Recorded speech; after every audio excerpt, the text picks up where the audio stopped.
All right.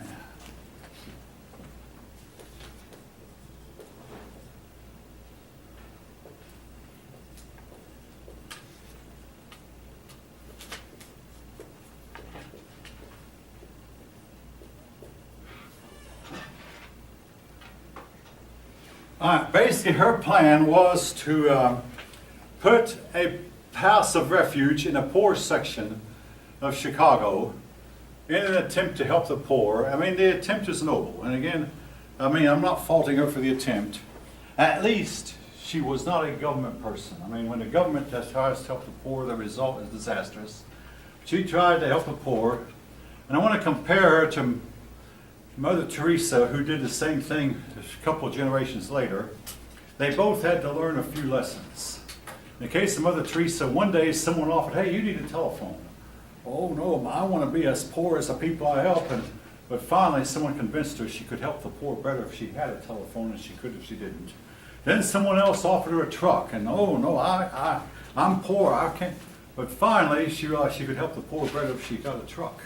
Then someone else offered her a nice, fairly big house. I mean, these are people trying to help her, to help the poor.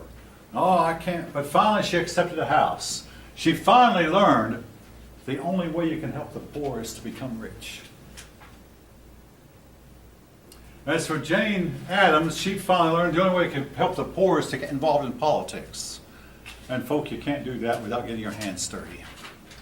The attempt was noble, but she finally turned to the political process. In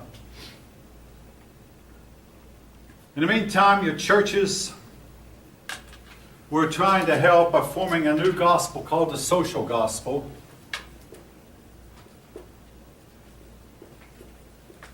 That the churches, some of them at least, not all, decided instead of preaching salvation or preaching spiritual matters, we're going to get involved in helping the poor and elevating the poor, and de-emphasize the spiritual and helping the. Now, you don't hear much about the social gospel anymore. It fell into a lot of disrepute. Folks helping the poor, again, is commendable. But I'm really somewhat hesitant to say this. A lot of your poor people simply cannot be helped.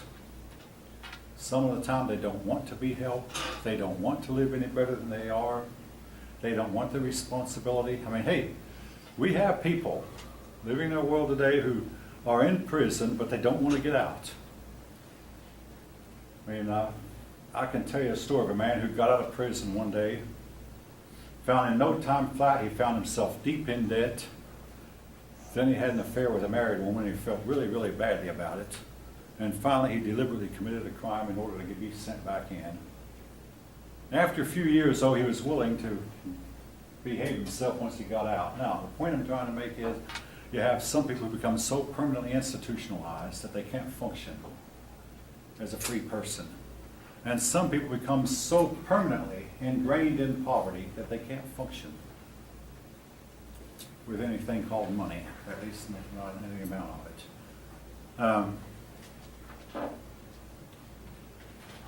I remember visiting a poor section of Cleveland, Tennessee when I was in college, and the buddy I was riding with said, I don't believe these people want to live any other way.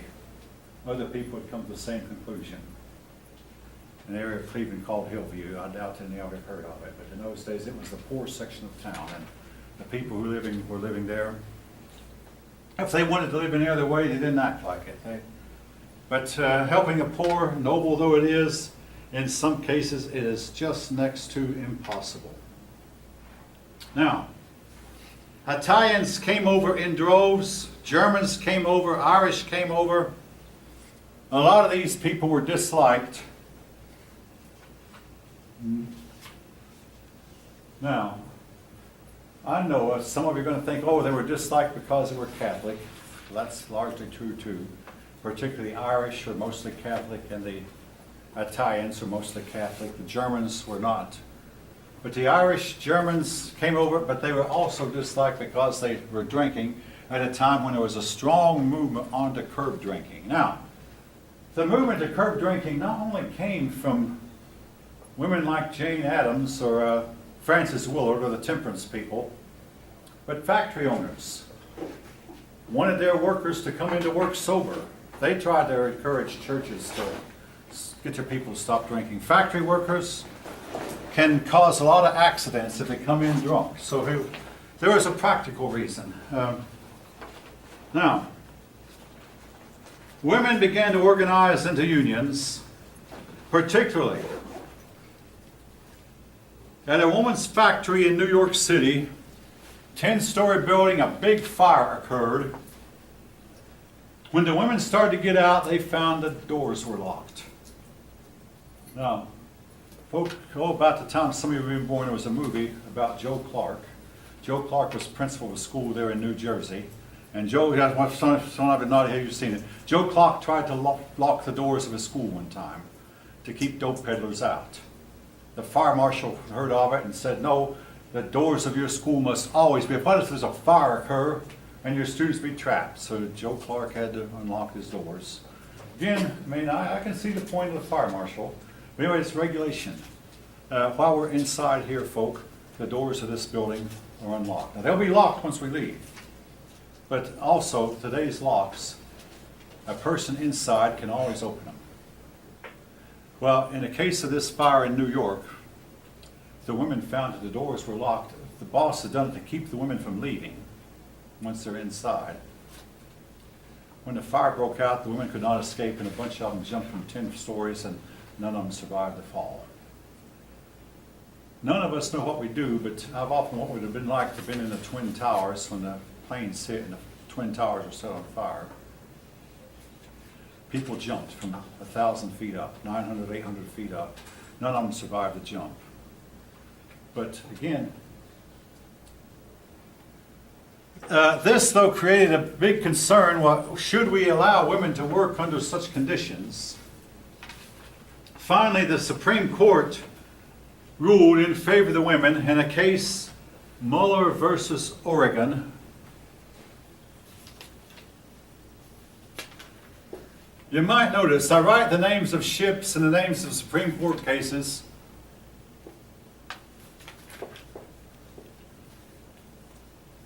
using cursives because these words are to be written in italics. Anyway, Mueller versus Oregon said that women could not be worked any longer than 10 hours a day. Now today, the feminists at the time considered that a big victory. Today, the feminists say, no, this was actually sexist, that women should be allowed to work as long as men. So the law about Mueller versus Oregon has been somewhat undermined. I worked at a few factories myself, and when they'd ask a man to work a double shift, they'd ask a woman to work one also. And women would work double shifts. Of course, double shift work, though, could really fatten up a person's pocketbook. But it was very difficult, even for a young person. But anyway, laws were eventually passed that limited the amount of weights that a woman could lift. Laws were passed eliminating certain kinds of work that women could not do. Today, these laws have been stricken down as being sexist. All right. President William McKinley was assassinated. The new president, we already mentioned, Theodore Roosevelt.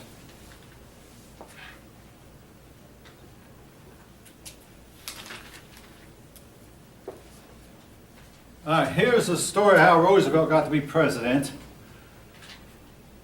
Roosevelt grew up suffering from asthma.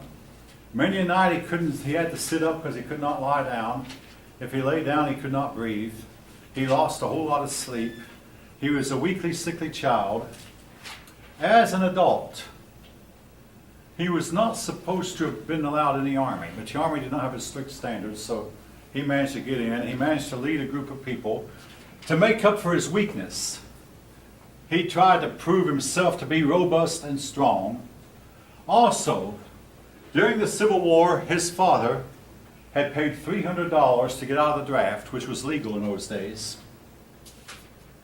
And the family from that day to this has been stigmatized, especially since the man he hired to take his place, he paid $300 to hire a man. The man hired to take his place was killed. And so Roosevelt and some of his sons felt like they should join the army to make up for what Roosevelt's father had failed to do. But also, Roosevelt, he owned some land in the West, in the Dakotas. He became a rancher. And as a rancher, he learned the hardships of life in the West. And he always had an affinity for the West. In fact, Mark Hanna, who is McKinley's right-hand man, called Roosevelt a cowboy, which was largely true. Then Roosevelt, upon getting back from the Spanish-American War, became governor of New York. The politicians around him did not like him in the least little bit, and they said, well, I know how we can get rid of him. Let's promote him. Let's move him upstairs. So they promoted him to the vice presidency, thinking, the vice presidency, it looks good on paper, but actually it's a nothing job, nothing to do. Roosevelt sat for about a few years as vice president with nothing to do. But finally, an assassin's bullet took care of William McKinley, and Roosevelt became the president. Oh yes, something else about the assassin. He was an anarchist. Right about that time, the anarchists are going around the civilized world killing its leaders. They killed Tsar Alexander III of Russia. They killed the president of France. They killed McKinley, the president of the United States. It seemed like they killed another leader, but I don't remember where. But they killed a bunch of leaders, favoring complete lack of government and order anarchy. Well, right about the time that this man committed his assassination, the electric chair was invented. The assassin was put on the electric chair, and for the next 80 or 90 years, the favorite method of execution in this country was the electric chair. Today it's been outlawed and fallen out of use, but for many years we used the electric chair to execute our criminals. Theodore Roosevelt was the youngest man at that time to assume the office. Now later John Kennedy was younger than him, but at the time Theodore Roosevelt was the youngest. His administration, it has several names. He's been called the man of the square deal,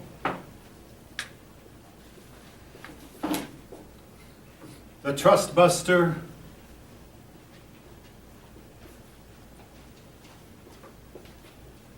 square deal, trust buster.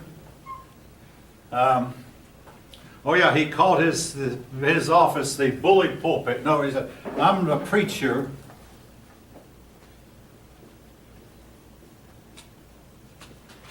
But I don't just preach, I actually act.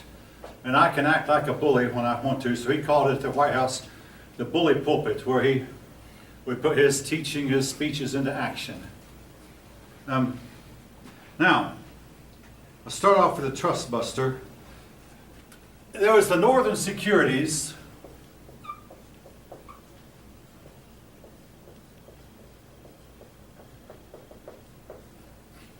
Northern Securities was a big railroad firm that was also heavily involved in finance.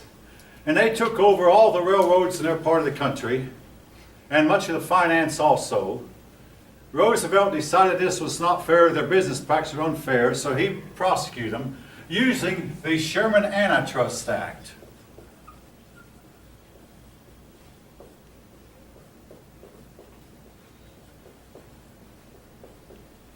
Sherman Antitrust Act.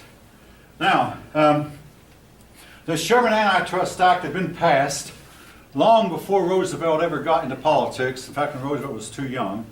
And the courts had undermined it. So most presidents, from the time it was passed, would not use it. Harrison, as far as I know, never did, and Cleveland rarely, if ever. McKinley, no. Again, because the courts would often side with the trust. But then the new Supreme Court justices are leaving all the time, dying in office and being replaced. A new generation of Supreme Court justices came up who sensed the mood. So when Roosevelt busted up the Northern Securities Trust, the Northern Securities took its case to court. The Supreme Court ruled in Roosevelt's favor.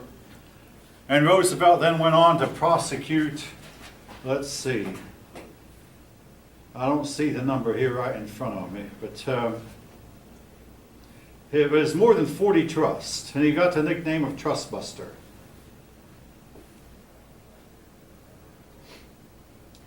Now, there was another group of people I mean, while he was busting trust, there were the muckrakers.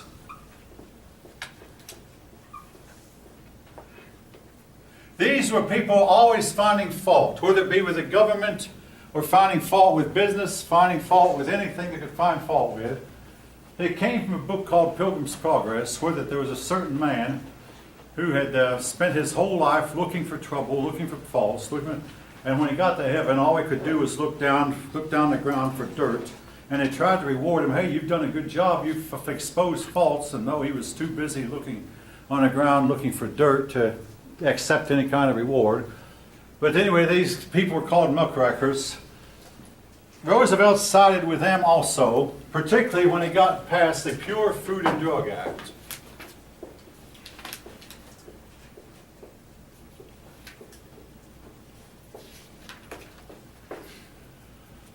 Which his name is what it implies.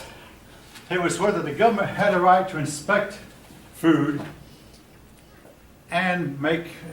The Pure Food and Drug Act has been modified a lot since it started, but it's there to make sure that the claims, particularly drug claims, are accurate. For instance, when I was a kid, Listerine used to advertise, Listerine kills germs or millions on contact. The federal government said, well, now you can advertise this, but before you do it again, you have to prove it. Finally, Listerine was able to prove it and satisfactory, but you don't hear them advertise that as much, but they do say kills germs still. So they did prove it, the product kills germs. Now, and one of the things that's come under the Pure Food and Drug Act that's really caused a lot of controversy when I was younger than most of you are now, was cigarette smoking. Eventually, I mean, the government could not outlaw it. Too many people wanted to do it. But the government required that on all cigarette packages there be a warning. Warning, cigarette smoking is dangerous to your health. Warning, cigarette smoke causes carbon monoxide. Warning, cigarette smoke contains carbon monoxide. Warning, cigarette smoke causes lung cancer. Over and over again, and the tobacco companies, you'll find this on every cigarette package you buy. Every cigarette advertisement will have a warning big enough for people to see. Smoking cigarettes during pregnancy can lead to miscarriages, etc., etc. But again, the practice of smoking is not outlawed, except more and more restaurants are demanding that no customer smokes. This college campus has completely outlawed tobacco. They first outlawed it in a classroom, then they said you can smoke in designated areas, but a few years back they made it illegal all over the campus. Part of results of the Pure Food and Drug Act that was passed during Roosevelt's administration. Moving on.